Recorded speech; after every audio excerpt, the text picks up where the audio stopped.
हे त्या मुलांसाठी आहे ज्यांना सध्या वाटते की सगळं संपलं. एक्झाममध्ये नापास झालो, बिझनेस फेल झाला, रिलेशनशिप तुटलं, घरच्यांनी ओरडलं आणि डोक्यात एक विचार आला, मी युजलेस आहे.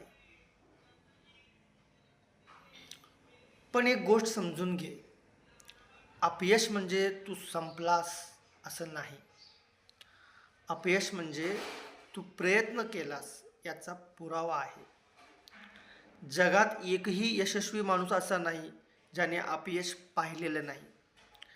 डिफरन्स इतकाच आहे, काही लोक अपयश पचवतात आणि काही लोक अपयशाला स्वतःपेक्षा मोठं समजतात. तुझी मार्कशीट तुझी ओळख नाही, तुझा रिझल्ट तुझी किंमत नाही, तुझी एक चूक तुझं संपूर्ण आयुष्य नाही. आज तुला जे जड वाटते ते 5 वर्षांनी कदाचित जोक वाटेल. ज्यांना आज वाटते की मी युजलेस आहे, कदाचित तेच लोक उद्या कुणाचा तरी आधार बनतील. आत्महत्या हा प्रॉब्लेमचा सोल्युशन नाही, तो परमनंट डिसिजन आहे टेम्पररी प्रॉब्लेमसाठी.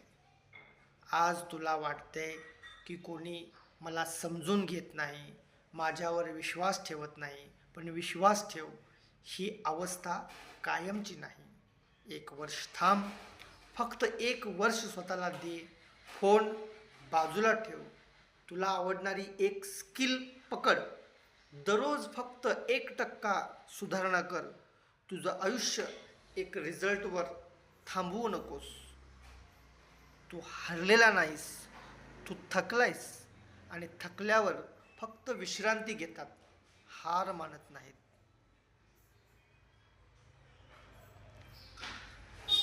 जर तू हे ऐकत असशील तर अजून उशीर झालेला नाही. अपयश कायमचं नसतं पोरा, निर्णय कायमचा असतो. जर सध्या मनात काळे विचार येत असतील तर कुणाशी तरी बोल. तू एकटा अजिबात नाहीस, सगळे तुझ्यासोबत आहेत.